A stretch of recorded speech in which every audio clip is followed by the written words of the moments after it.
Ayan, good morning po. Okay, pakibati lang po yung katabi. Pakisabi, a blessed morning.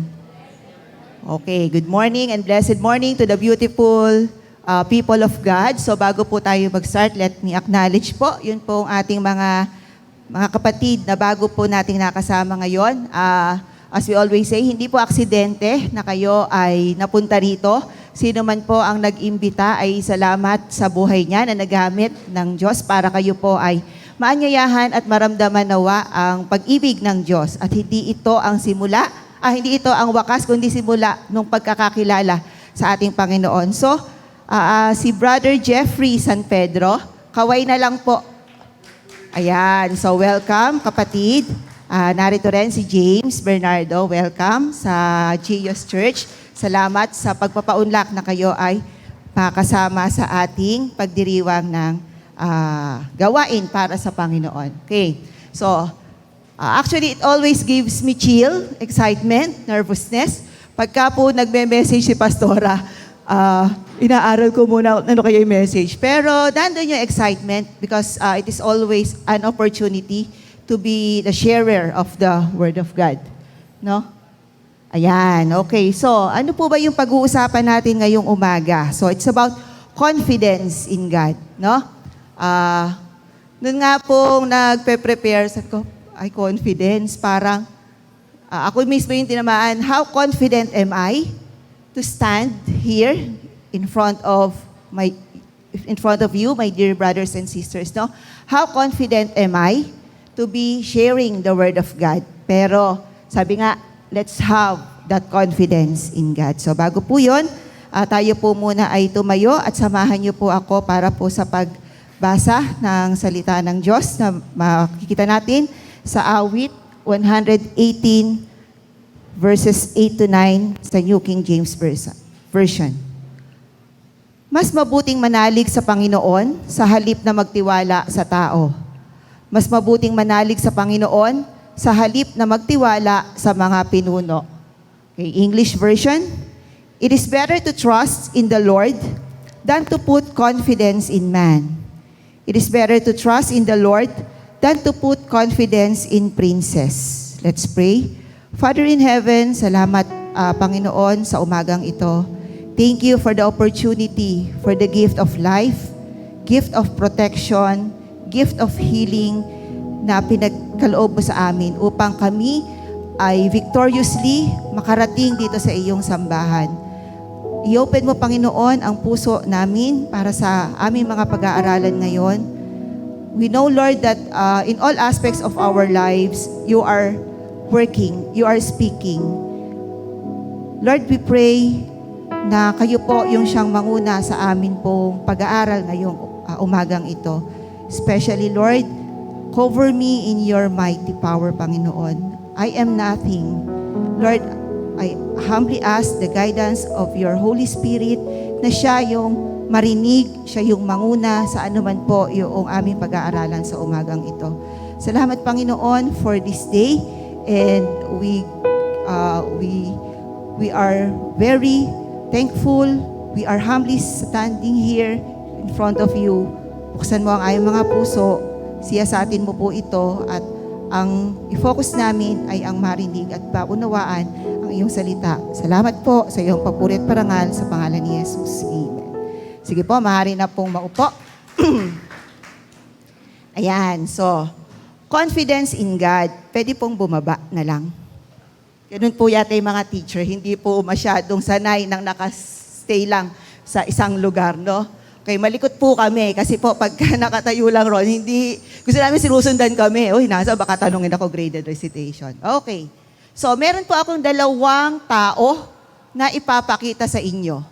No? Nakakaiba yung kanilang level of confidence. Grabe. So, una po ay si Nick Vujicic pala po ang pag-pronounce ng kanyang pangalan. Ano? Nick Vujicic. So, he is a motivational speaker. Australian siya.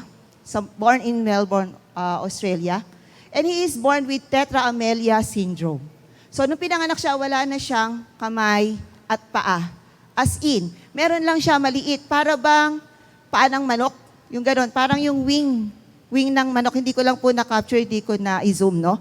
Ayun lang yung ginagamit niya. Pero, I was amazed nung binabasa ko yung biography niya na siya pala ay author. No?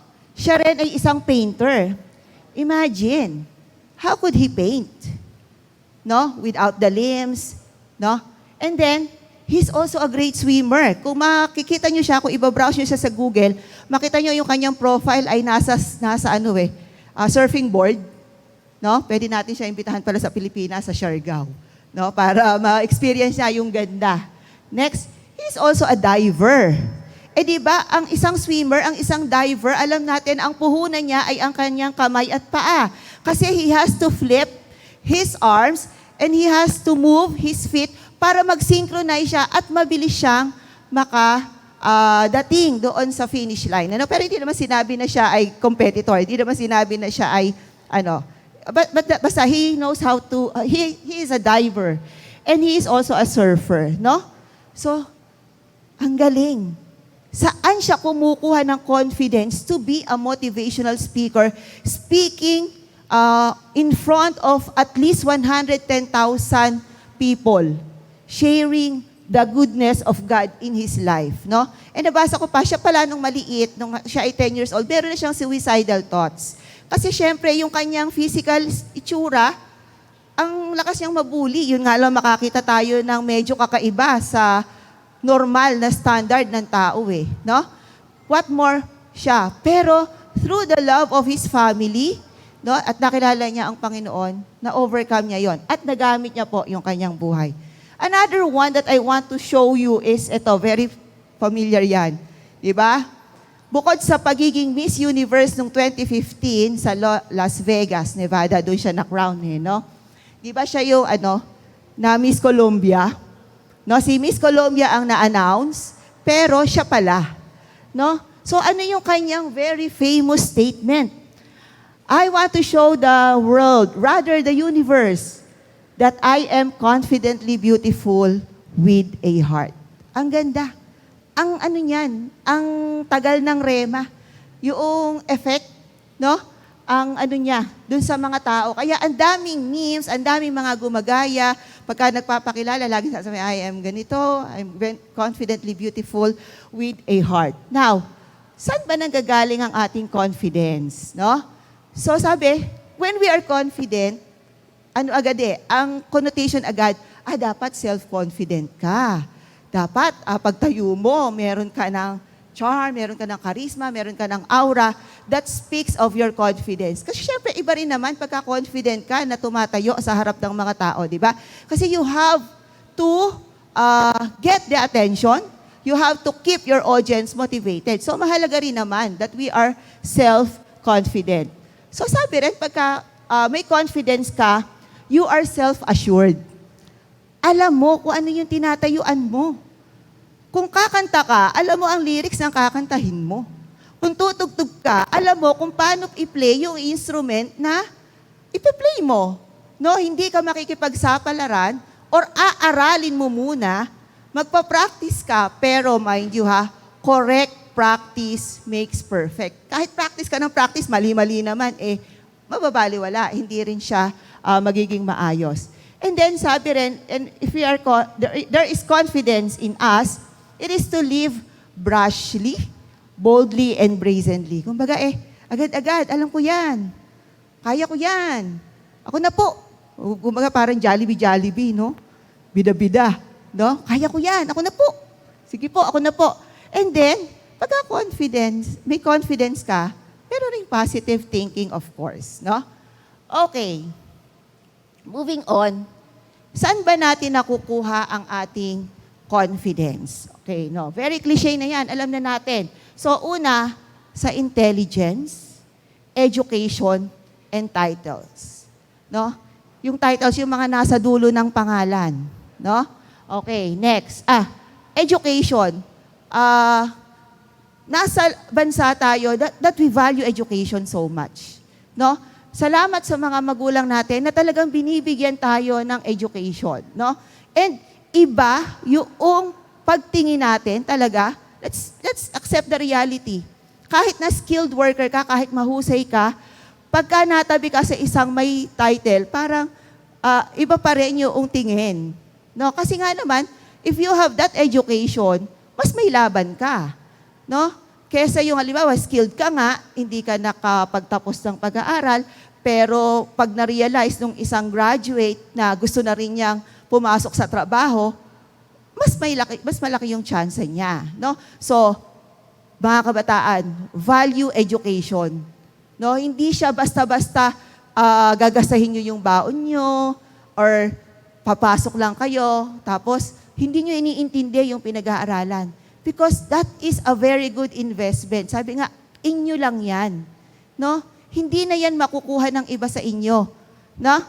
Okay. So, intelligence. Iba rin naman talaga pagka ang tao ay intelihente. Pero iba yung conceited sa intelihente. Meron kasi na parang nagfo-fall na masyado yung self-confidence niya sa pagiging conceited.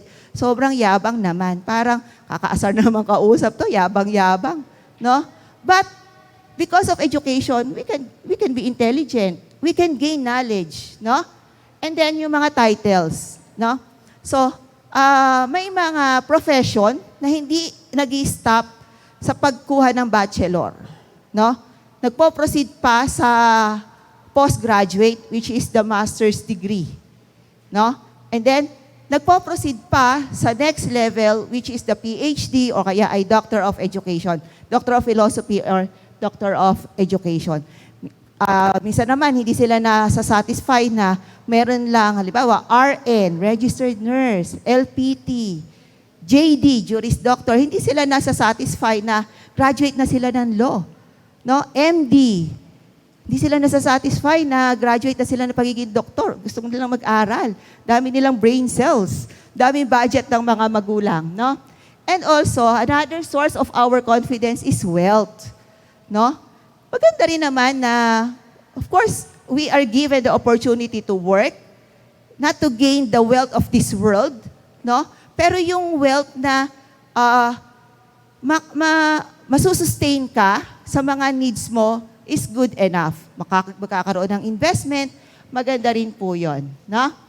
And then, the strength and the health. Di ba, sinasabi nga, health is wealth, no? Pagka yung health, parang, sige, kaya ko tong trabaho na to. Kaya kong mag-double job. Sige, ang pahinga ko lang ay 4 hours, papasok na uli ako. Kasi akala niya, ang lakas-lakas ng katawan niya. Tapos eventually, pag nagpa-laboratory pala, bagsak. No? Ang dami pala niyang mga sakit na hindi niya nalalaman. No? So akala niya kasi ang lakas niya. No? Kasi ang tingin niya sa sarili niya, malakas ako, kaya ko ito. And then the looks, the beauty, or the physical appearance. For some reason, merong perfume yung nanay ko na pagka merong mga special occasion, halimbawa graduation, ayan, or may mga seminar sa attendant, gusto ko siyang ginagamit. Kasi parang it gives me that feeling of confidence. No? Of course, iba rin naman pagka tatayo ka ng maayos ang itsura mo. Diba? Lalo na pagka pupunta tayo sa isang pagtitipon para sa Panginoon. Gandahan natin yung itsura natin because God loves beauty. Diba? And then, ano pa? Sabihin naman ng iba, merong nagko-contest yan, bakit yung mga multi-millionaire naka-t-shirt lang, tapos nakakaharap sila sa tao. Mga kapatid, ang t-shirt po nila is worth 40,000. No, wala pa po tayo sa estado na yon. Pagka po tayo ay nasa kabataan pa, young professional, and we are aiming for promotion, let's look dignified, no? Let's look confident. Pagka mag-a-apply ka sa trabaho, gandahan mo ang itsura mo. No? Ayusin mo yung itsura mo. And then connections. Minsan rin, ang daming mga tao na because of their connection to persons in authority, para bang sila yung tagapagmana ng gulong nung isang sasakyan ng kanilang boss, no? Yung confidence sila, ibang level, parang mas mataas pa sila doon sa higher authority na kasama nila. So, yan po yung mga usual na pinagmumula ng ating confidence. Standard yan ng mundo. Parang pagka yan, sige, magiging confident ka kasi meron ka yan. No? Okay. Now, meron rin naman pong mga paalala that there are things we should not have confidence in. Huwag nating itaya lahat ng ating confidence sa bagay na yon. Ano-ano po yan? Meron lang dalawang factor. Have no confidence in the flesh. So sabi po sa Psalms 20 verses 7 and 8, some trust in chariots and some in horses, but we will remember the name of the Lord our God. They have bowed down and fallen, but we have risen and stand upright. Kasi po, yung confidence equates trust. Kaya nga meron kami mga naririnig, halimbawa sa isang activity na merong installation or oath-taking, sinasabi nung tao, thank you for the trust and confidence. Pinagtiwalaan ka eh. So, confident ka. So, tinatayuan mo yung pagtitiwala nung tao na yon. Pero sabi dyan, di ba yung mga warriors noon, ang gaganda, ang gigilas ng kanilang mga kabayo, para bang makita lang nung kalaban yung gilas ng kanilang mga horses, yung kanilang chariot, yung sinasakyan, yung karuwahe, parang, naku, matatalo na kami. Itsura pa lang nitong mga kabayo nito, kung mga tumindi, kay kikilis, kay kikintab ng mga balahibo. But, they don't guarantee that an army would win a war. Even the soldier would not guarantee that he will be leading his army towards victory. So, hindi dapat inilalagay ang confidence sa flesh. No? Why? Because confidence in man will fail us. Lagi tayong magfo-fall sa disappointment, depression, even our closest family members, even our most loved person can sometimes fail us. So we should not put our confidence in them. So naririnig nito sa government, yung trust rating, bumababa, tumataas. Kasi yung confidence, yung trust ng tao, nababago. No? Sabi nga, pagka raw ang isang newly elected official ay nasa first 100 days, honeymoon period yan. Lahat ng gagawin niya, very good sa mga tao. Lahat ng gagawin niya, approve. Mataas ang approval rating. Lahat ng gagawin niya, hindi ko kontrahin ng kanyang cabinet members. Pero sa ika-101 day, ayan, yan na lumalabas yung hindi pala sila confident. Hindi pala sila, hindi sila agree doon sa mga ginagawa ng mga, nung leader. And then, finances din. Sabi ko ngina, we get our confidence in wealth. Pero yung finances, mauubos yan. Especially if we are not good steward of the finances entrusted to us. Ang daling maubos. Mga nanay, relate. Pagka pumunta ka sa grocery ng may 500, ang dala mo lang isang maliit na sandobag. Tama? Meron lang isang baretang sabon o meron lang downing konti, no? So the finances, even yung economy natin, our finances is very, hindi siya ganun ka-solid, no? And then, yung people din. Kaya nga nauso yung salitang trust issues. May trust issue ka ba? Parang kala mo, friendly friends. Kala mo, BFF. Pero pagkataligon mo pala, iba pala yung nasasabi. Kasi, confidence in man will fail us. Una, gusto mo siya. Una, okay siya sa'yo. Pero, until magkasama kayo ng matagal, malaman mo yung kanyang ugali, it will just lead to disappointment. So, we should not put our confidence in these two. Now, let's take a review kay Peter. No? So, si Peter is a very self-confident man. No? Ano-ano yung mga accounts na nagpapakitang very self-confident siya? Nung nakita niya si Jesus na nasa bangka, tapos sabi ni Jesus sa kanya, "Lika, lapit ka sa akin." He was very confident to walk in water. Nakalakad ba siya? Yes, kasi confident siya eh. Kaya niya. Kaya niyan lumakad. He is also a good fisherman. Diba? Mahusay rin siyang mangingisda. Mamamalakaya. Then, confident rin siya na sinabi nung nag-uusap sila ni Jesus, "No, I will not deny you." No? Ganun siya ka-confident na sabihin kay Jesus na, hindi po kita ipagkakanulo. Hindi po kita itatanggi. And also, he is very confident that he would not disown Jesus and would die for him. Di po ko iiwan. Oo, kahit na po ano mangyari, di ba? Nagtagpas pa siya ng tenga ng isang soldier because of his confidence. No? Pero all of this are just self-confidence. Nataglay-taglay ni Peter. Ano nangyari? Di ba? Yung kanyang pagiging good fisherman does not when he walked in water, kung ilang step, ano nangyari sa kanya? Nahulog. Nahulog siya sa tubig. Hindi niya napangatawanan na makarating kay Jesus doon sa bangka kasi nahulog siya sa tubig. Kasi his self-confidence failed him. Sumunod. Though he is a good fisherman, hindi guarantee yun na kada maghuhulog siya ng lambat, ay hindi niya maiaahon yung kanyang net sa dami ng huli. There are times na wala siyang huli. Di po ba? And then, alam natin to. Ilang beses niyang itinatwa si Jesus. Sabi pa nga, pag tilaok ng manok, kasabay nun.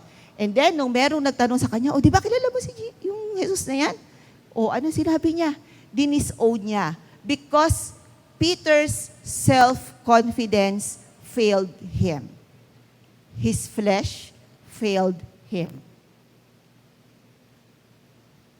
Pero, eventually naman, naging God-confident na siya. No?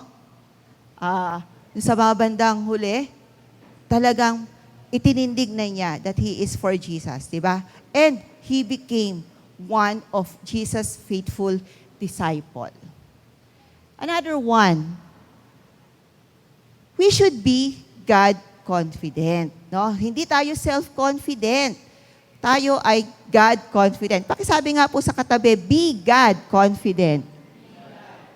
Okay, so sa account po sa Psalm 16, si David, sabi niya sa verse, this is the chapter of Psalm, yung 1 to 11, pero pili lang po tayo ng mga may highlight, yung mga verses that highlights David being God-confident and not self-confident. So sabi sa verse 1, keep me safe, my God, for in you I take refuge. So para kay David, every hope is based on God's character.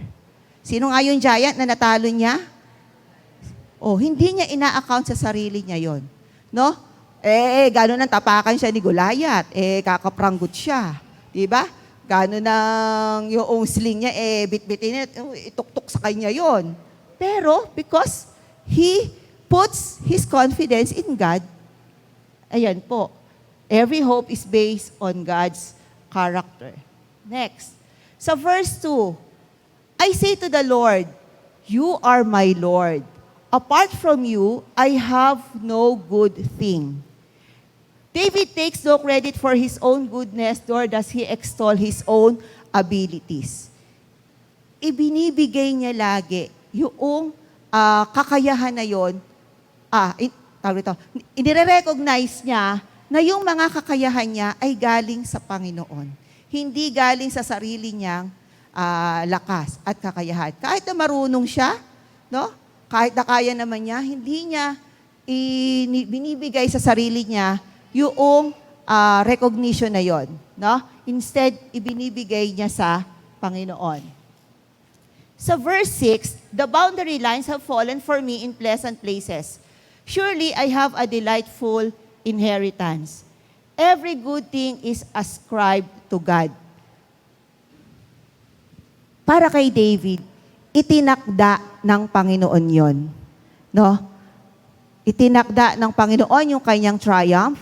Itinakda ng Panginoon yung victory niya.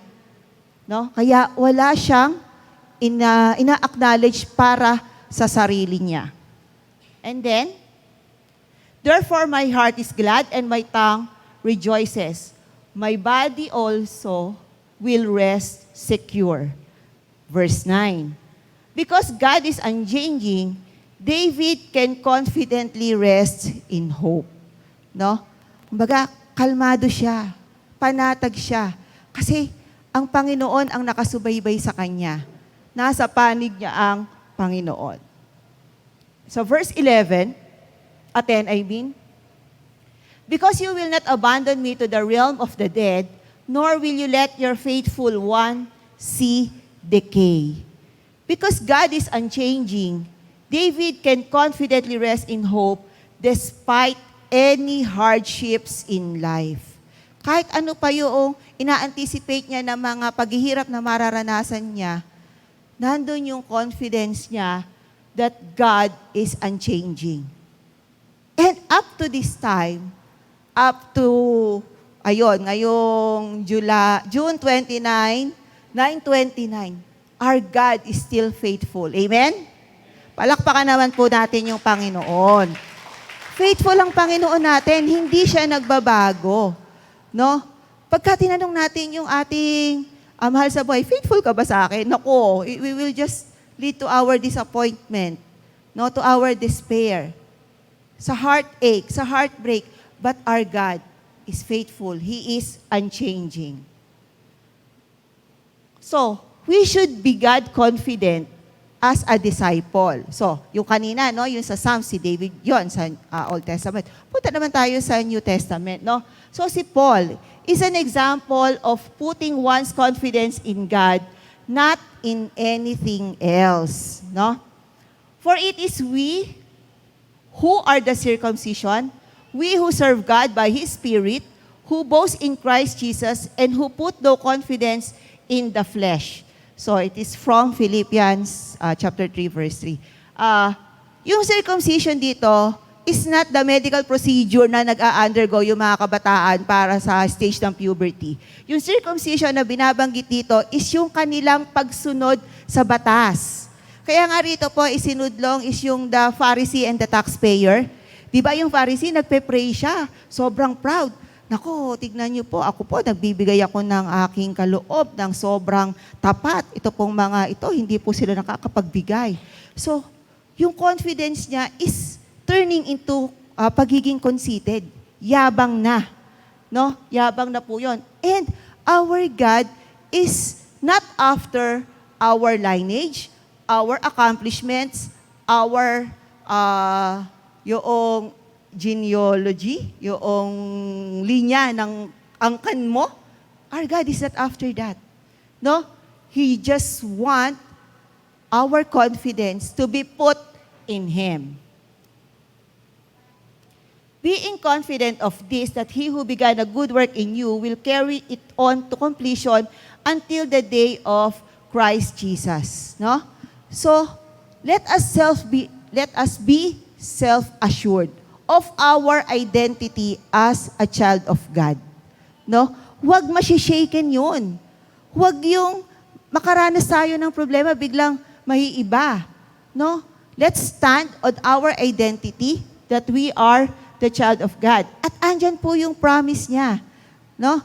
The God who began the good work in you will put it into completion until the day of Christ Jesus. Kaya, diretso lang tayo. No? Let's put our confidence in God. And then, our sufficiency and qualification comes from God. Yung kanina pinag-usapan natin na sources ng confidence, sources yon ng self-confidence. But if we want to be God-confident, our sufficiency and qualification will only come from our God. No? Hindi niya kailangan na ikaw ay may mga title na kung ano-ano. No? Because we obey and we trust God.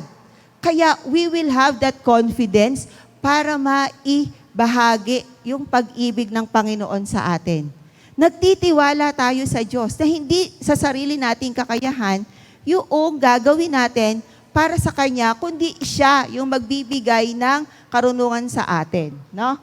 And you are only as strong as God makes you. We are strong because we are children of God. We get our strength from the Lord. No? And sabi sa 2 Corinthians 12 verse 9, but He said to me, my grace is sufficient for you. Pag kailangan natin ng habag ng Panginoon, sufficient yan. For my power is made perfect in weakness. Kasi, parang yung, ano yan sa timbangan, pagka tayo ay weak, our God is strong. No?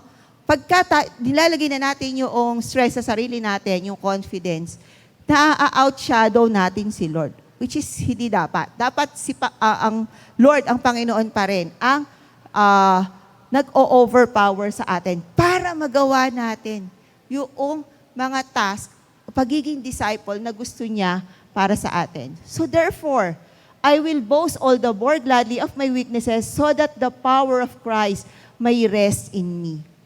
No? Ang ipagmamayabang natin yung kahinaan natin.